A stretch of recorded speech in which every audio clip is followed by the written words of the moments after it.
So I just found out some really bad news presented by this Twitter Warplan Purple. I suggest people follow it. I don't know who's behind this Twitter, but it's a very entertaining person. The way it manages to win arguments against people from the left. It's very interesting. But today he tweets out Article 11 and Article 13 have passed. The UKIP-led coalition was firmly outvoted on most amendments that opposed, as well as those that passed. There is a roaring and sustained round of applause in the room. Hashtag Save Your Internet has failed. So for people who forgot what Article 11 and Article 13 were about, let me refresh your memory. They completely removed fair use from the internet.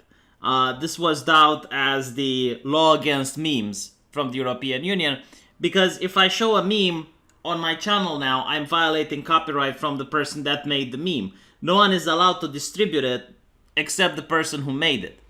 Now, of course, this is not just about memes, but it's also about channels such as mine, where I often would show a news article and then comment around it. Apparently, I will not be able to do that anymore because I will be violating copyright. The only thing that I think I will be able to do anymore is to show my face and just talk, or maybe show a tweet from someone else. But that's pretty much about it. Like, I will not even be able to show CNN articles, or I don't even know if the Young Turks are going to be covered by the legislation or not. And this is actually one of the problems. Many people don't even know how this legislation is going to be enforced. Is it going to work retroactively? Will I have to delete every single video that I have made where I have shown newspapers and pieces of material like that in the past, so I don't get copyright striked? I hope YouTube at least will inform me about this. But as you can see, it's going to affect a lot of channels. So even people from America who aren't affected by this, if you're watching content from within the European Union, you will notice a drastic downgrade from independent content creators, as they will be unable to provide the same quality of work that you expected up until now. And this is not the worst of it. Hours before the vote on hashtag upload filters in hashtag copyright EU Commission publishes new proposal for upload filters against what they call terrorist content. They don't really explain what terrorist content is, but I highly doubt it's going to be used against fighting jihadis and whatnot. It's going to be used against fighting extremists, quote unquote, possibly people like Alex Jones. This time, all hosting providers must remove content in 1 hour, no matter how small. So you can obviously see why this is a little bit difficult. What it means that even if you have your own website, even if you have like anything with comment section, hell, even if you're in America and your website can be viewed in the European Union, you have to make sure that you filter the uploads. So the only way to do this is to either have an AI, which means spending millions of dollars on the technology, or you're going to have some sort of upload filter where everyone who posts gets their thread saved somewhere, and then you have a team of moderators that's going to approve those comments. And obviously this is going to favor companies like Google and giants who do have the money to purchase the AI in order to filter through the comments. Meanwhile, the little guy who just has a little website that he started, if he reaches, 10,000 people and he's getting flooded with comments, he's going to have to spend a majority of his day just going from comment to comment. And even then, he is in the risk of having a comment approved that can be considered to have terrorist implications, which means that he might get in trouble with the European legislation. So as Julia Rida says, you have a website with a comment section that's reachable in the EU. Congratulations, the EU Commission proposes you have to be available 24/7 to remove terrorist content. Another gem from the new terrorism regulations: normally an obligation for general monitoring is illegal, but here we make an exception. Apparently fundamental rights protections are unnecessary. So this is like the only good thing about it, is that it violates human rights. So there might be a push against it, like the people could take this to the higher courts in order to say that this is incompatible. And it's actually incompatible with a lot of the constitutions from member nations within the European Union. There is no way of a hosting provider, including your private website, if it includes comment section, can comply with these obligations without upload filters. It's not limited to large platforms. The EU Commission has ignored 100% of the copyright discussion.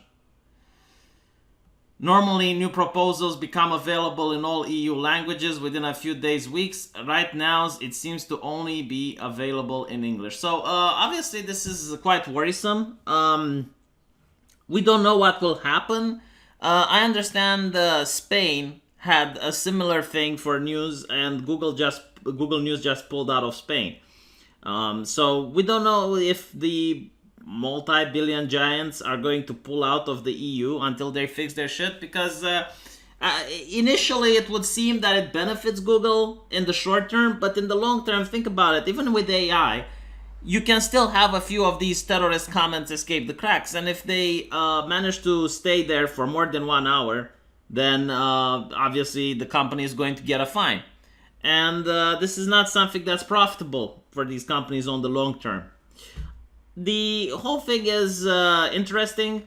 Again, I will have to wait and see how it's going to be applied. The law is there, but we don't know if other member nation states are going to comply with it or not.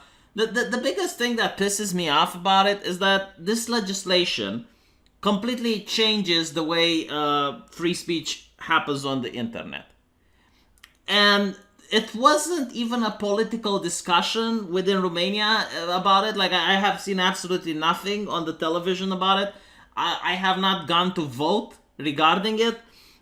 So you have this super governmental organization that dictates to my nation about things that impact the average citizen, and the average citizen has no input on it. Any person that still advocates for the European Union at this point is a fucking moron.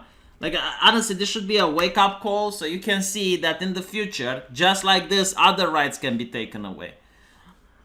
And for the people who keep saying, "Oh no, Trump should not do anything," "Oh no, please don't have government intervention," you're useful idiots for these people. You're absolutely useful idiots. The government has already intervened in the internet. The only thing you can hope is for the people with the opposite political ideology than the European Union to also intervene and hopefully tip the scales and try to equal the balance. Now, even though I'm in Romania, I still have to thank UKIP, a very small party in the United Kingdom, for at least trying to do something against it. I think they were the people leading the charge against these articles. And unfortunately, they failed, but it's not surprisingly because they're a very small party. Hopefully, in the future, maybe they are going to increase in numbers. Now, I don't think this is the end we see with these authoritarian measures. I think we're going to see more, and I'm quite worried about Britain issuing their ban on porn. So I know this sounds ridiculous, but there is a legislation that's going to come at the end of the year in the United Kingdom, where if you want to watch porn online, you're going to have to purchase a porn pass from the government to prove that you're over 18 years old. Now, obviously, this is not about the porn. I don't think this is even the issue. The problem is how they are going to ban the AI they are going to use in order to ban people and the ISPs from showing pornographic material. So whatever system they design, whatever company the government is working with, I'm pretty sure that this is just a beta test that's going to then be used by other governments or maybe even the EU in order to restrain access from people on the internet. This is not some sci-fi shit that I'm pulling out of my ass. This is what China is doing. And considering that the European Union is hurting right now with Brexit and right-wing parties gaining elections in Italy, they probably want to stop that. They probably don't want to have any more populist and nationalist parties rising.